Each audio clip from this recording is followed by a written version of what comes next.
Hello everyone, it's Events Body again with another video. Today I would like to discuss a little bit about the frequency of training. Like I mentioned previously in my previous video, I wanted to discuss that a little bit more.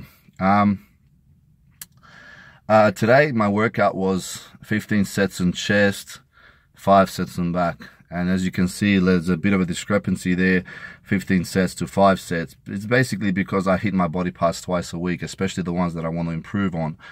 I always had wide back. I had a great lat spread at all times, all my competitions. That's my strongest point in terms of the posing.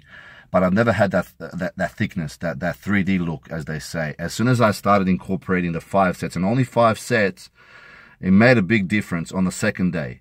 So, trying to, provide that tension on the muscle on the second day, trying to, instigate the growth, even on 5 sets, allowed me to improve that and have my back a lot thicker.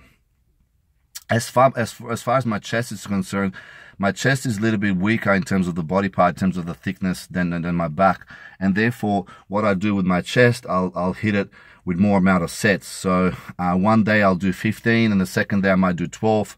I might even do 15. It depends on how I feel. I'm not going to bother if I'm basically just, going through the motion. I'm not even contracting that muscle enough because I'm so tired. The muscle is fatigued to the point where I can't even feel it anymore. It's time to call it quits. It's time to go home and regenerate. You know what I mean? Get your post-nutrition meal and whatnot.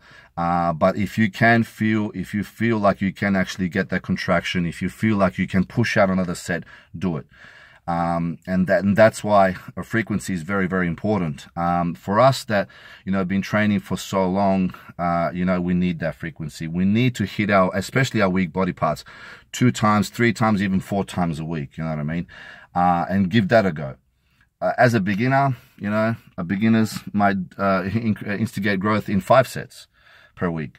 But as you can see, even the pros, they might be even happy with 5 kilos a year. They're extremely happy with, the growth, and they might say, oh, I've grown 5 kilos, like 10 pounds or 12 pounds.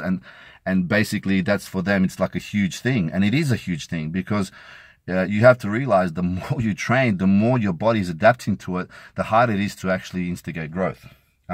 So this is where frequency is very, very important. And when I say frequency, it depends on everyone. You know what I mean? As long as your tension is there, as long as you are increasing that, muscle fatigue throughout those sets, you will instigate that growth. Like I said, about 15 sets on one day, maybe 5 sets on another day. So that gives me about 20 sets for a back. Normally what I try to do is do 20 sets for each body part. So about 20 sets that I'll do in a week to provide adequate growth for my muscles. Now, some body parts will require less, some body parts will require more. Again, you know your body, you know what you need to do. For example, Phil Heath, if you know Phil Heath's arm workout, he doesn't train arms very often because they're getting so big and they're overpowering his body. So he cuts back on his arm workout, you know what I mean? Whereas, for example, me, that's my weakest body part, and I hit my arms like 3-4 times a week, you know what I mean?